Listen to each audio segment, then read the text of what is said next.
ايوب اتصلت عليه رد عليه ولا رد عليه؟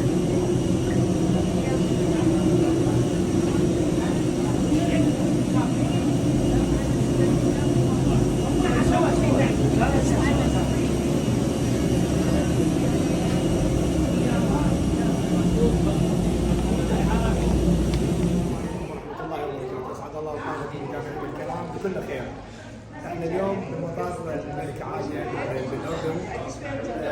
كانت رحلتنا من بغداد الى عمان على الملكية، لانه احنا اخذنا طيران عن الاردنية لانه اكو اخفاقات حصلت بالخطوط الجوية العراقية، فاخذنا البديل. طبعا البديل اللي اختارنا افضل ما يكون، باعتبار انه الوجهة مالته مع الترانزيت تكون مدينة ذهاب والعودة تكون جدة، وهذا اسلم والافضل الى المعتمرين هو انه يذهب مدينة ويرجع جدة. هذا يعني انه اكو 400 كيلو بحدود 6 ساعات مع طريق الاستراحة، يكون هذا تعب على المعتمر. فشفنا انه هذا هو الافضل خيار للمعتمرين ان شاء الله، ونتواصل وياكم حال ما نوصل الى المدينة المنورة، مدينة رسول الله صلى الله عليه وآله وسلم. حجي تعال، حجي مرتضى تعال.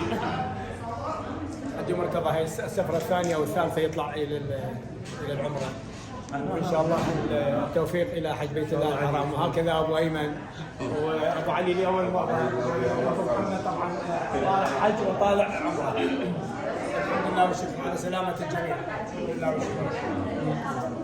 ماكو تعب ان شاء الله. ان شاء الله وجهة المدينة، الوجهة الى المدينة المنورة ان شاء الله كل تعب ماكو. شلونكم حجاج؟ الحمد لله على سلامتكم.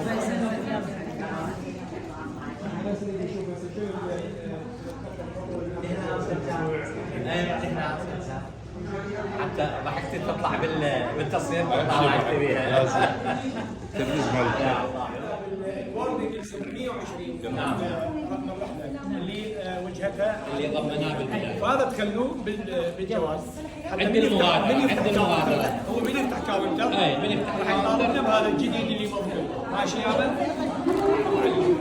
شكرا. هاي اليوم وصلنا الى مطار الملكة عالية في الاردن. الله العودة ان شاء الله. ان شاء الله حجي عسى ما تعرفوا ان شاء الله. الله يسلمك. وجهتنا الى المدينة المنورة.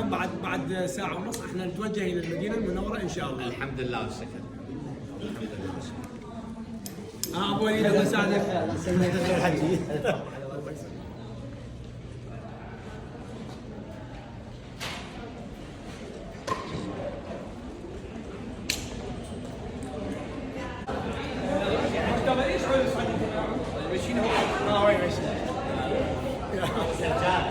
كل مكان نمشي فيه، هذا المكان ما نمشي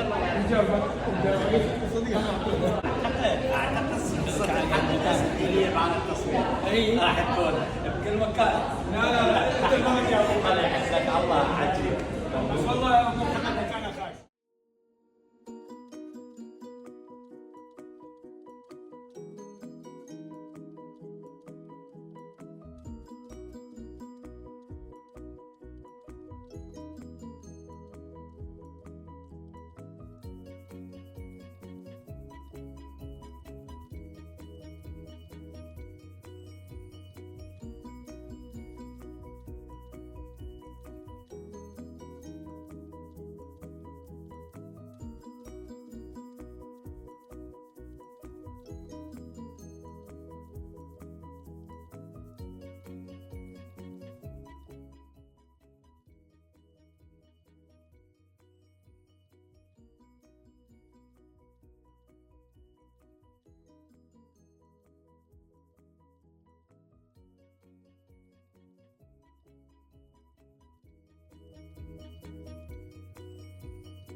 حجاجنا السلام عليكم ورحمه الله وبركاته. تعال حجي تعال.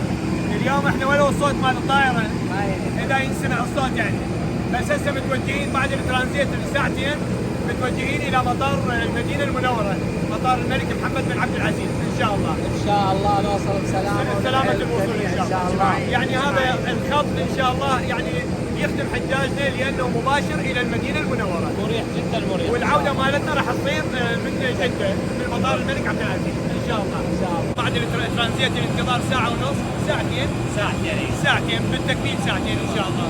هسه وجهتنا ان شاء الله على المدينه المنوره ان شاء الله. يعني احنا نحمد الله ونشكره على هذا الطيران، اكو غيرنا يطلع الى جده ومن هناك يطلع 6 ساعات الى المدينه من مطار الملك. طبعا هنا اكو شغله اللي الحلوه اللي موجوده بالطيران الملكيه انه الترانزيت صحيح، لكن الحجاج ما تعبوا، جنطهم انتقلت من طائره الى طائره، ايد عامله نقلتها ما لهم علاقه. النقطه الثانيه وجبات الطعام بالترانزيت في مرحلتين، من بغداد الى عمان اكو وجبه طعام على ظهر الطائره، ومن عمان الى المدينه ايضا طعام على ظهر الطائره. هاي نقطه كلش طيبه الحقيقه. فالحجاج ان شاء الله مرتاحين. الترانزيت على الاقل ساعتين معلومه، لكن موضوع الطيران العراقي الله يكون في عون المعتمرين، انه وقت ما معلوم، حتى هسه ما معلوم، معاقين بالمطارات او بالمطار المدينه المنوره الى الان. نسال الله ييسر امره وييسر امر الجميع ان شاء الله.